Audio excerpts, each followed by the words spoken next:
Okay. Are we ready to begin? Yeah. Everyone is ready? Wait a second. Yeah. Ready? A minute. Okay. Okay. Yeah. Now let's start. According to Merriam-Webster, a refugee is a person who flees to a country to escape danger or persecution because they have nowhere else to go. I'm proud to defend the claim that refugee restrictions are impermissible for developed countries. To clarify the rank, I offer the following observations. Firstly, unbalanced means the majority of cases, so I don't need to prove that all refugee restrictions are bad, just that it's okay for developed countries' self-interest. Secondly, restrictions according to Merriam-Webster, it means something that restricts. The framework for the realm is humanitarian needs. Contention 1, aging population. The basic functioning of a country depends on a strong young workforce, so the number of it decides a lot. According to World Health Organization, nearly 2 billion people across the world are expected to be over 60 years old by 2050, a number that is more than triple of which in 2000. Because of such increase in their aging populations, some of the world's largest economies have started facing subsequent increase in their healthcare costs, high pension costs. Therefore, accepting the refugee as a new workforce, even a greater number of them are not well educated, is a good solution for this urgent problem, since refugees are the best choice to be labor supply with lesser replenishment. Contention 2, environment problems. According to the Humanitarian Planet Network, in September 1995, refugee settlements often occur in environmentally sensitive areas. In Africa, refugees have therefore usually been settled in semi-arid, agriculturally marginal areas or nearly national parks or forest reserves. Refugee camps tend to be large for both logistical and political reasons. These large camps have a more negative impact on the environment that would be the case if several considerably small camps, catering for the same total number, were set up. Furthermore, refugees often have to stay in other countries for asylum for extended periods, and the impact on the environment around the camps may be prolonged. Also, according to a website, Managing Environmental Stretch Kenya's Kakuma refugee camp, ironically, the safe haven also shelters a variety of venomous spider, snake, and scorpion, which together with the deadly outbreak of malaria and cholera have posed gravely challenges to the refugee. The host Turkana community and personnel working for the various humanitarian agents operating in the region. If some of the refugees are infected with undetected infectious diseases, the local population may also be at risk. In the case of unique sites, such as the Virguna National Park there, the environmental impact of the refugee may be irreversible. Contention 3, sympathy. According to UNHCR 2018 report, the top refugee hosting countries are Turkey, Uganda, and Pakistan. Those are all developing countries. Why a country that with less flourishing economy, less technical devices, or less powerful military have the courage to accept those refugees, while the developed ones can't?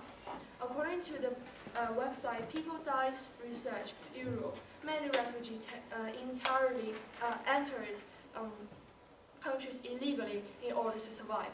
More than 1,500 people have died so far in 2018 trying to reach Europe by crossing the Mediterranean, the UN International Organization has said. Adding, this is the 5th consequent year that the green benchmark has been reached.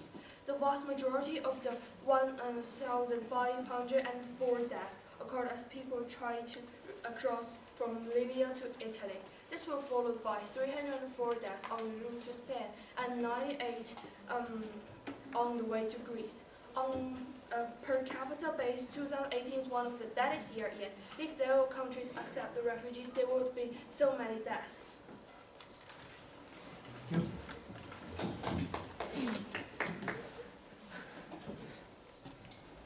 So,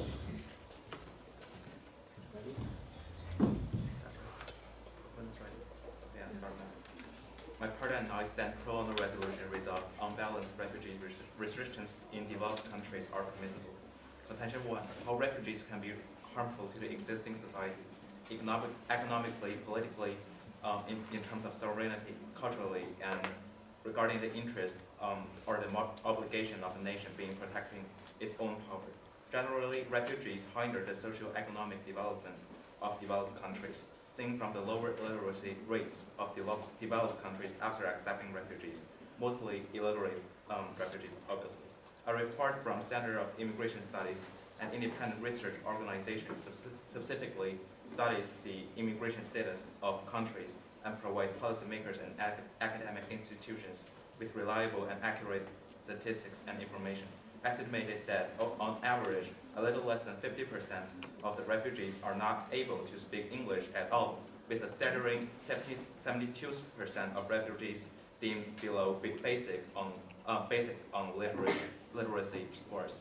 What's more surprising, even after 5 years of their local integration, refugees more than 80% of the 72% of refugees remains to be below basic in terms of English literacy, the equivalent of functionally illiterate. No doubt this would affect the local community of potentially being forced to split into divisions of sub-community according to the home laws, and therefore leading to the formation of an even severer language barrier separating the natives and asylum seekers, creating political turbulence in the society. The same principle applies to economics and cultures of the host country as well. As developed countries, the wealth gap between the upper class of the society, mostly represented by the natives, and a relatively lower class of the society occupied by the refugees, is very likely to be increased by allowing more refugees coming in. Restricting an overwhelming flow of refugees would alleviate this situation and would thus restore the original wealth distribution on the society, leading to less inequality. Contention 2. How having absolutely no restrictions is in fact infeasible.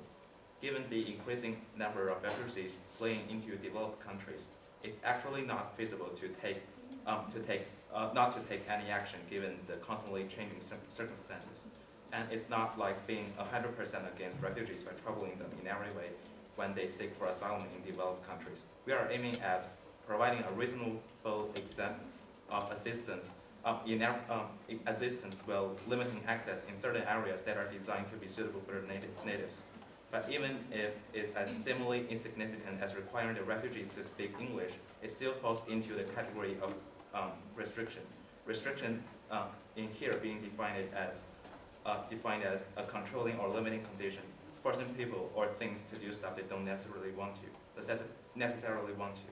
Therefore, in this sense, the restriction is both ethically justifiable and sensible given the educational and social environment of the host country, and also not in any way violating human rights or anything.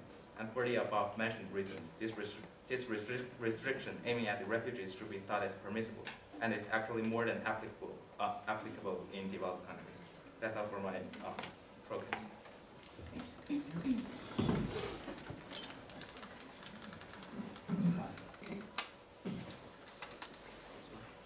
We'll begin crossfire.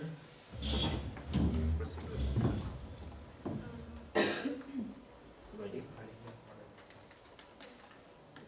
So I want to ask you a question. You talk about the language barrier that occurred in the refugees. However, that is only a permanent problem. It means that it can be saved or solved by being educated to refugees. So however, the refugee problem is quite urgent right now. So can you give us an alternative solution for this? Yeah, we have the alternative. Not like we are not fully restricting refugees from migrating into the country. We are placing less significant restrictions, like forcing putting just not as severe as language barriers, but like requiring them to proceed to being educated about English or this kind of capabilities before they actually be assigned to a refugee kind of citizenship. So another problem is that you didn't give a distinct boundary between what kind of people should be permitted in. So that is the huge problem being caused not only by discrimination, also with those sort of social problems. By that, I think you have given the definition of refugees being the people who have been assigned a place in the asylum seekers that have been assigned a place in host countries. Yeah. But it says like they just want to escape danger or persecution because they have nowhere else to go. So this definition doesn't give anything about uneducated or. We are not saying we are wholly restricting there to be migrating into the host country, but we are limiting there to be more educated, to maybe to subsidize, but that also counts as restriction because that requires them to be as qualified as the citizens of the host country to be migrating. After educated the refugees, we can actually recruit them, and so the restriction should not be like restriction. It can be almost permissible because. Note that the restrictions definition is a controlling or limiting condition. So requiring them to have a qualification to be able to work in our society, the society of the host countries is also called as limitation or a restriction. Provide them, like the host country can provide them the chance to get educated, and so we don't need to like really strictly strictly rule the people that. Yeah, that's what we're talking about because restrictions of less extent is also called restrictions. So actually restrictions are permissible. Well, to some extent, yes, but this extent is quite vague. So we need to figure out. So actually, you can say that is. Yeah, that can be figured out later afterwards. But currently, you are agreeing with us, right? I'm not really agreeing with you. Okay, thank you.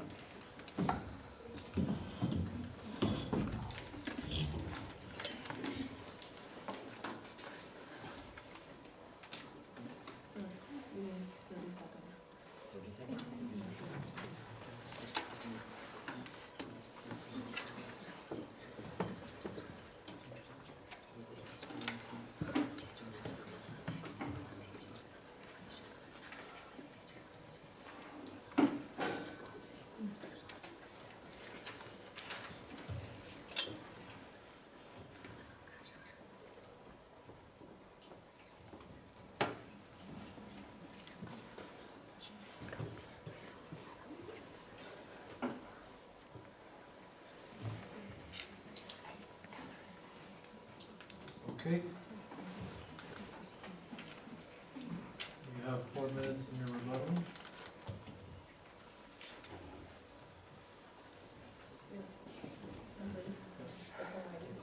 Yeah, my time start. Okay, in our profile, you mentioned about the economic and the refugees' education. However, in your contention, you mentioned about 50% of refugees speak English poor very well. However, even if they didn't speak English, however, they can speak their own local language. They use their own language. They can teach the local citizens foreigner language. So the local citizens also have high educated by the refugees, even though the refugees wouldn't have the poor English language. However, they also in their crossfire they mentioned about the restrictions. However, they didn't give us the sense of the restrictions. What kind of restriction for the refugees? And if the local system and the governments give the fair and balance to the refugees, those refugees won't be think they will discrimination and they won't get the crime. Also, in our contention, we mentioned about the aging population. That's also help the economic increase because many countries like Germany, they have aging population. Most of the workers, the workforce are very old. So if the refugees come, maybe young children or the young workforce, they come to the local city, they can increase the economic and the GDP will goes up. It's beneficial for the local city. And also about the contention too, the environmental problems. Also, this is also for the refugees themselves and also about the local system. If the refugees get some disease which are not detected by the local system, if the refugees who flee to the country illegally, there was harm for the local system. Why not the governments who accept the refugees, they can avoid from the disease from the natural so that there's no harm for the local citizens. Also, about our contention 3, sympathy. Think about that. Imagine a 3-year-old boy who rushed to the ocean. Can you think, just in our contention 3, we mentioned so much people die when they come to a country because the restrictions, they have nowhere else to go. Who pay for the obligation to the refugees? Who can pay for their life? You because of the restrictions, those refugees need to pay the life to the people because of the law, the restrictions. So that's my rebuttal speech. Thank you.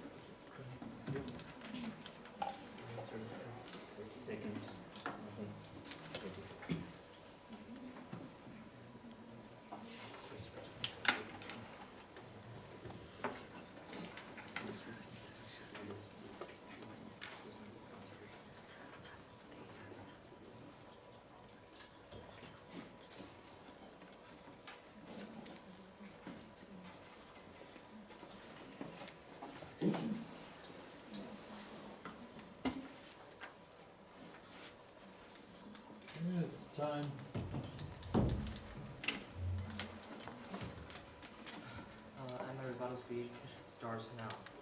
Your first contention, you talked about aging population, and the refugees can deal with this problem by getting in more people, which can act like workforce and labor.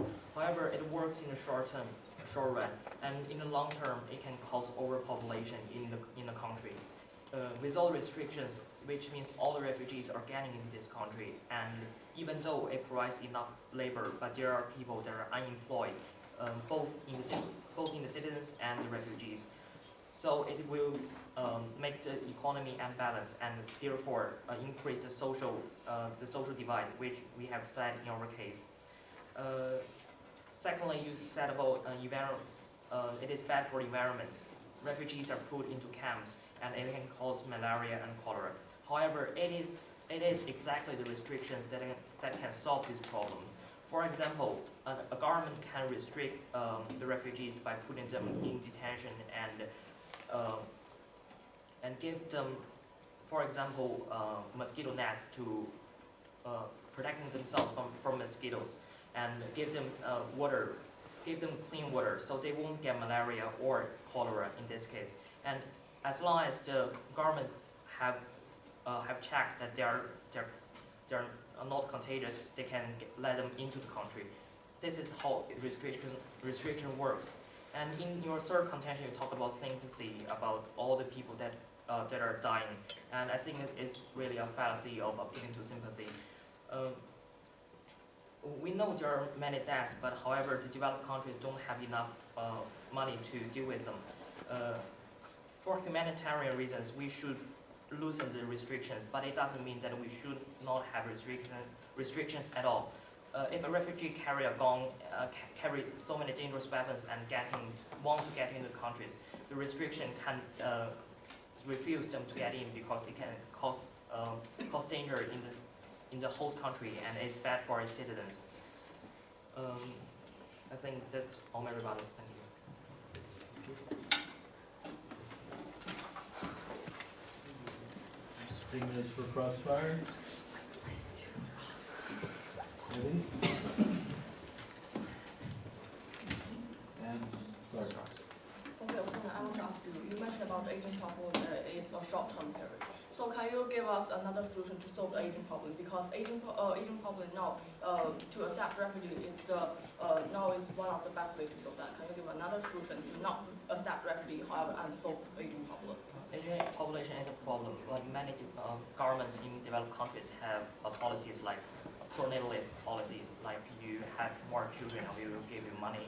And so this can, in the long term, when the babies grow up, the young population will grow, and the refugees can only solve problem in the short term, and the pro-natalist policies can solve this problem in the long term. So in the short term, we can take a part of the refugees, and at the same time, we can use pro-natalist policies and make the population to have a better balance. Opponent, you guys talk about give the money to have a law to have more babies. However, you give the money to the family. However, why not accept refugees? They have no money to pay.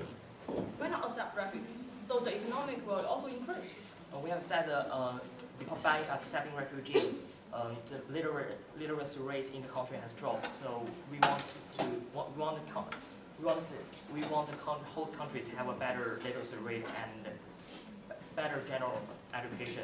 So it's beneficial for the citizens, and we let a part of the refugees in so that it can fulfill the humanitarian reasons. You mentioned about the local system as well. What about rich and poor gap? They also have different, in local system, they also have different education. Why not accept some refugees? All those refugees maybe, although they are roughly countries, they may have that high education. Well, you use words like may and might, and I think it shows that you are uncertain about it. We have proved that letting in refugees can decrease the literacy rate of the whole population, and even though there is social divide now, but letting in more refugees, it can increase the social divide, which means make the poor poorer and make the rich richer. It is off balance for our society. Okay, and in your rebuttal speech, you mentioned about the government just give water to the refugees and not like them to build shelter at their boundary. So where did the refugees go? Is that no one paid obligation for these refugees? The refugees all the life, who paid for them their death? You mean without? I mean without restrictions, they are just they are let into the country without any checks on diseases, and they will. Finish your answer, it's okay. There are a lot of refugees, and they will get disease if you just put them together. You can just take them part of them at a time, and gradually we will take many refugees, and they are checked with malaria and cholera free. Thank you. Thank you.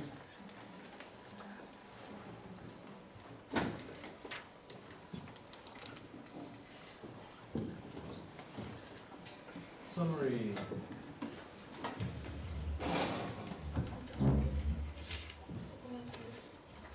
Yeah, generally I think we win this debate because first of all,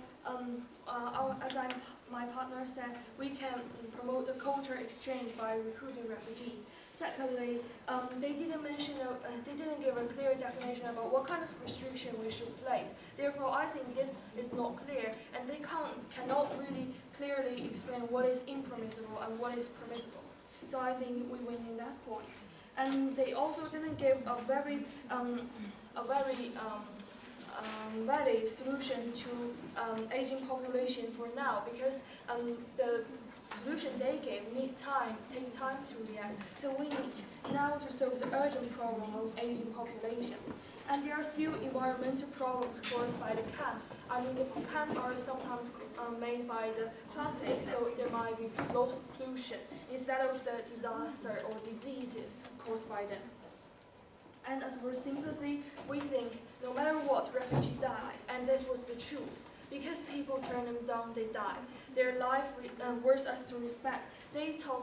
Our opponents talk about giving them food or those kind of drink. However, isn't that the way that humans treat animals? I mean, they have the right to be respected and have an identity. So therefore, I think we need to mention that we need to recruit them because we respect them. And also we win because they didn't validly attack us on our environmental problem, and they didn't give a good enough solution to the aging problem. As for sympathy, I think they still can't save the life by their measurements. If their measurements really work, then why there are so many refugee problems and death? So to sum up, I think we win this.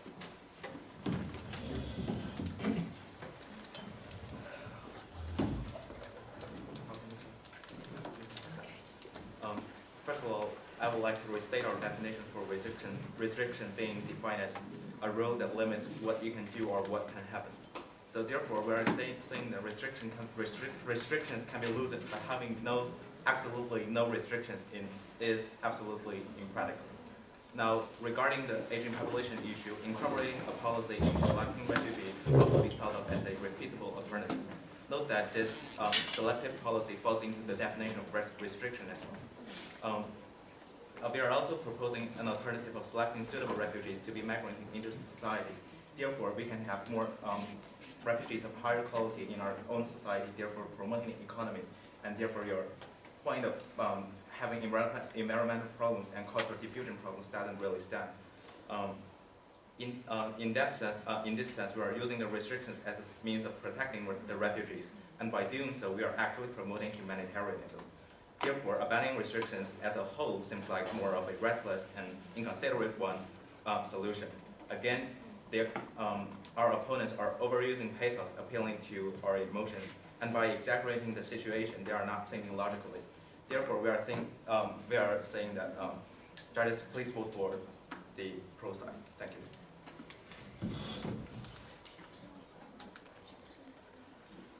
Grand Crossfire is 3 minutes. Are you ready? Yes. Well, I want to ask you, you mean, in our case, we mentioned about not all restrictions are bad, and I only want to see, do you think the refugees may get murder or the security for your local government? Which factor do you think that these refugees may well have be killed or be murdered in your country? Could you please repeat the question? What is a kill? Just how do you identify this refugee can harm to your country? This can be identified from their qualifications individually, and by selecting refugees, we are saying that we are using the higher party refugees from the upper class of the society to be in our country. Therefore, we can use them as the workforce suitably in our country, and by better selecting them, we are also decreasing the social divide. But note that this kind of policy also falls into the category of restriction. Therefore, restrictions are permissible. Yeah, in your country, you mentioned about you can use them to feed for the workforce. Why not you can't accept refugees? We are saying that we are accepting refugees, but we are selecting them, and this falls into the category of restrictions as well. But I want to ask the second speaker a question. Yes. The first speaker mentioned something about restriction. However, he said that the restriction can be a losing one. So on balance, does it create any difference to this impermissible? Because the boundary is quite vague according to your first speaker. Let me clarify myself. I'm asking the second one. I'll answer that. You mean the restrictions are bad? No, you're making a fallacy here. No. If something is not good, you doesn't abandon them. You improve them, you make them better. If the restrictions now aren't perfect, you can make it perfect, I mean, make it the better. restriction is weak, so does it have any difference to the impermissible? Because we are talking about on balance against the majority of case. So does this restriction actually will exist in the future if we just take refugees in? Is there any clear boundary, as your side say? Yeah. Yes, there are. If you abandon the restrictions as a whole, it doesn't seem to be a more feasible alternative than having improved restrictions. And therefore, on balance, which means in general, having restrictions but better restrictions seem to be a better alternative than you are abandoning the whole restriction system. Okay, I want to ask you. So you select for the refugees. Maybe something you maybe wrong for the refugees. So if the refugees you are not selected and not accepted, what did the refugee do when they die? Have sympathy for them because you accept another refugee, not him. Again, we are saying that we have restrictions, and that protects the refugee. That protects the refugees from being discriminated by the local citizens, and therefore we are having some.